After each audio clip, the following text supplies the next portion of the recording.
السلام عليكم ورحمة الله وبركاته. ماتش الأهلي وبيراميدز اليوم في قمة الدوري المصري الممتاز، صراع اللقب بعد الماتش الأول اللي انتهى يعني 3-2 ما بين الأهلي وبيراميدز في الأسبوع اللي قبل الماضي من أسبوعين. لعبوا مع بعض. الأهلي طبعا انتصر في آخر 10 دقايق من المباراة، دقيقة 85 بأقدام محمد مجدي قفشة.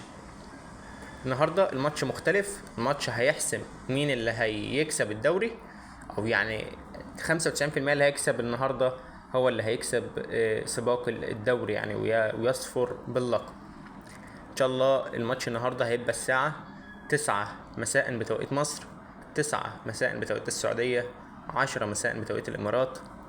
قناة الناقلة اون تايم سبورت. المعلق ايمن الكاشف. ان شاء الله نشوف مباراة كبيرة ما بين المتصدرين الدوري الاول والتاني، بيراميدز والاهلي. هنشوف ماتش ممتع، ننتظر توقعات.